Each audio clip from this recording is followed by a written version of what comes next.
Greetings and welcome, friends. Today we are going to be writing proofs regarding segments and angles and getting into this idea of proof writing, where we're making statements and giving reasons for the statements we make.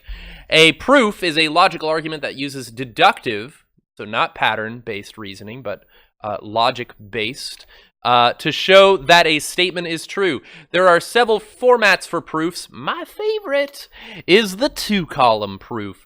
You can also write like paragraph proofs or have flowchart proofs, things like that. But two-column is where it's at in my mind, but that's probably because I just like having super structure to it.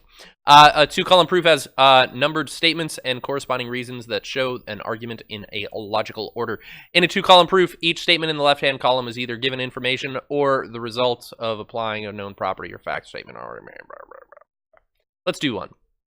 Now, I actually skipped example 1 because we already did example 1 in the format of a two-column proof in a previous video. But let's look at monitoring progress question 1, which I think you guys have here with me. So let's see, 6 steps to a two-column proof for shown. Copy and complete the proof. Copy, done, did it for us. You're welcome, friends. Complete the proof. Let's see, given T is the midpoint of SU, all right, prove that X equals 5. So here, their statement number 1 was T is the midpoint of SU. Why is that true? Given, yeah, because we just believed this random math book, right? That's why it's true, because I trust them, all right? What's his face? Ron Larson or something like that, I think is the author. No, not Robert, but Ron Larson has probably been in the same room as Robert at some point, or at least Ron Larson's son has, I'm guessing. Interesting. Let's see, then it says ST is congruent to TU. So that is true by definition of midpoint. Now, if this was not written here, I've started to train you guys that anytime I go from congruence to equality, the way I make that transformation is with definition of Cong, def of Cong. And I don't usually require you to determine whether it was segments or angles, but just write def of Cong, and it's awesome. And it also behaves as a means to go backwards, by the way. If you have equalities of measure, you can go to congruence of segments or angles. Let's see. How did they get from here to here? Well, let's see. I think this is what they did. What was your thought? I don't... yeah, it could have been. I'm going to dub sub is what I'm going to do. Oh, I pointed to the wrong spot. Errors. All right, dub sub. 7x equals 3x plus 20 by substitution prop, subs prop. Of equality, technically. Eventually, I'll just let you abbreviate that as subs. Then they're saying something about subtraction property of equality. What do you think they would have been subtracting from both sides that would have been helpful? Yeah, so this statement would have been 4x equals 20. And then how would I get from that to x equals 5? Yeah. Div prop equal, that's right, represent. Right, so there's a proof regarding segments and their sort. Let's see, here's actually an old, look at this. Old example 2. From page 103 of the classic blue geometry book, also written by Ron Larson. Let's see, can I like... I don't know. It's crooked. That's fine. Did I give you this one to you guys? Awesome. All right. I can't remember. I did it like multiple days ago, and it was snow days ago. Use the diagram and the given information to complete the missing steps. All right. What's some great given information? Probably any of these things would be great. Although notice that this one, they chose to have introduced given later on in the problem. And that's sometimes kind of a helpful thing of give the information at the time that it's helpful. Sometimes I just like throw all the gimmies at the top, and that's fine as well. So let's see. I'm going to say LK equals 5 is one of those, and JK equals 5 is the t'other. And if those things are equal, then I could use transitive property to say that LK equals JK. And if I want to convert from equality to congruence, how can I do that? Def of Cong. Man, such a good one. You definitely want to know def of Cong. Keep that one in your pocket. You got to have it in your toolbox here. JK is congruent to JL. We've got there. What do you think the final statement should be?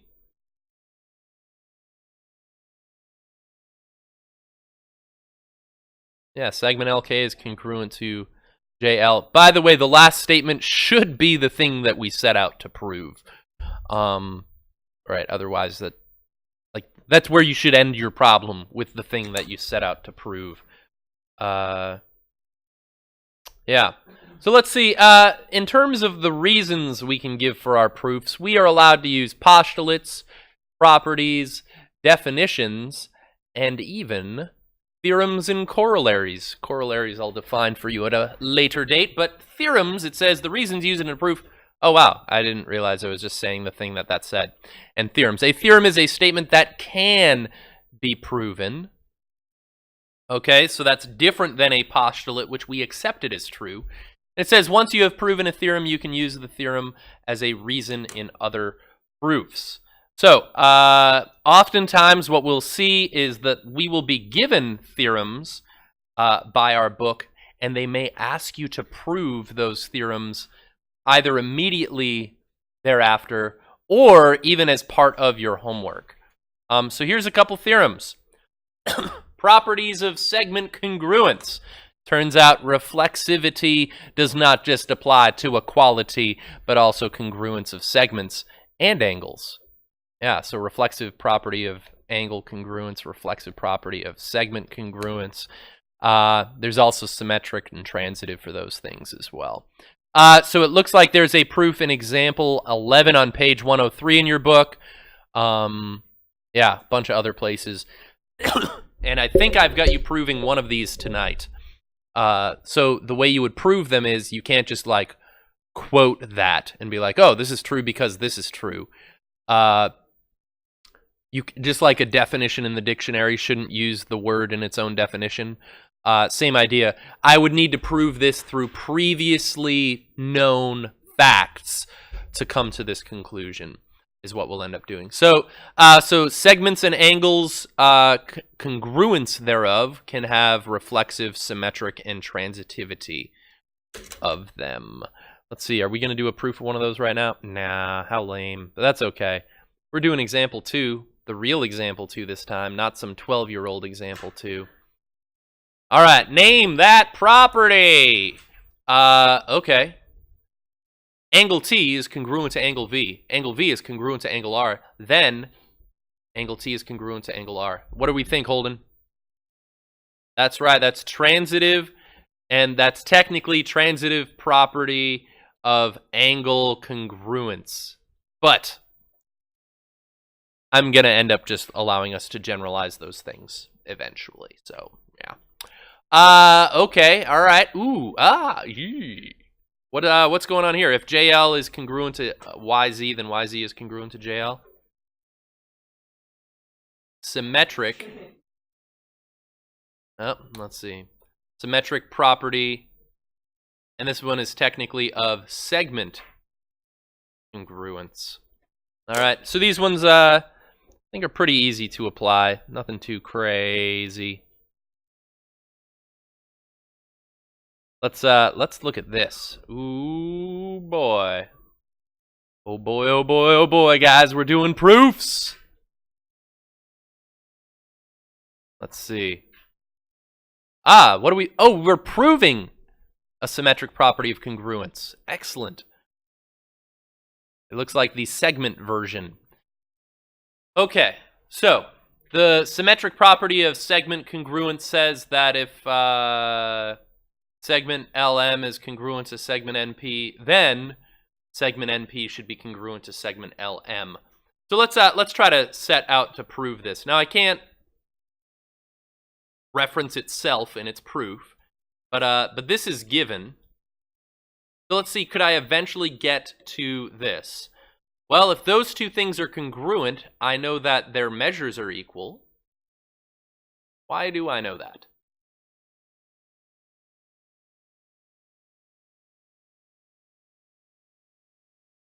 Yeah, def of Cong, technically segments, but that's fine. And if those two things are equal, then I could say NP is equal to LM. That's like an N and a W. That is not an M. There. So I switched the order. What allowed me to do that? Well, hey, symmetric property of equality. So guys, I already knew this, and now I'm using the symmetric property of equality to prove the symmetric property of congruent segments. All right, so I knew I could apply it for equality. I didn't know I could apply it for congruence. And now that I flipped that around, I believe I could say that NP is congruent to LM. What allows me to go from equality to congruent? F of Cong again.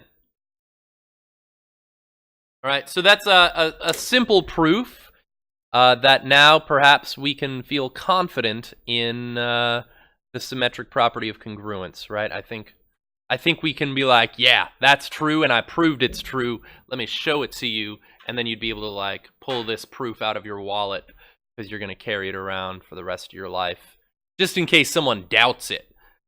And then you'll just be like, burn, as you like prove it to them. It'll be great. Let's see. All right, this one's a little different. So this one's some unnamed proof that I'm trying to do here. So it says, prove this property of midpoints. If you know that M is the midpoint of AB, prove that AB is 2 times AM, and AM is 1/2 of AB. Ooh. All right, so where should I start? M is the MP of AB. Reason? Given, right? So everyone should get that part right on a test question, right? You can at least give me your gimmies, right? And if M is the midpoint, then I'm going to say that AM is equal to MB by... Actually, oh wow, that's interesting. Def of midpoint is actually would have been this one. I was going to make that jump there as well. I could prove that these are congruent to each other by def of MP. Right.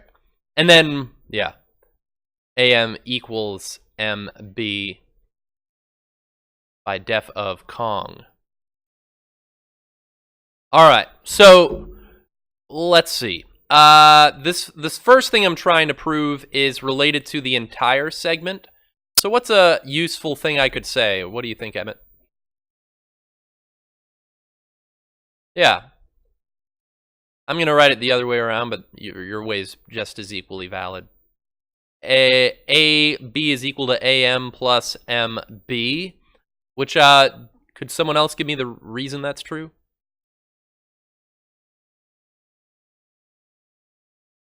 Yeah, seg-add post, right? So we've got to keep in our toolbox all of our definitions, theorems, and postulates.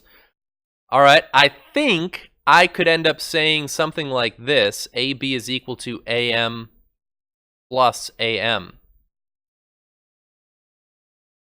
Substitution, right? If AM is equal to MB, then I can replace MB anytime I want.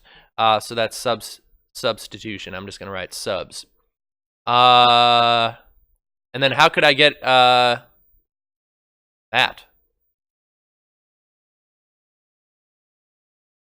Yeah, combine like terms. AB is equal to 2 AM. Which 2 AM is the time your character will fall asleep in Stardew Valley due to exhaustion. So, pro tip. I know that's why everyone comes to Waddy Math for all the Stardew Valley tips and tricks. And the reason this is true is just, right, simplify. More specifically, you could say combine like terms. Let's see. How about AM is equal to half of AB? Oh, I think I can just modify this. I could have write half AB is equal to AM. How could I have gotten from there to here? Yeah, div prop. Right, so notice everything that we know is fair game in justifying a statement. And it gives us confidence in everything that we've got. And let's flip it around. AM is equal to half AB. How can I prove that? Symmetric property. Wait. This one would have been of equality, but my tolerance is such that you guys could have just said symmetric, and I would have been like, yeah. But yeah, I can flip the order. All right, I think I'm good for today, internet friends. Adios.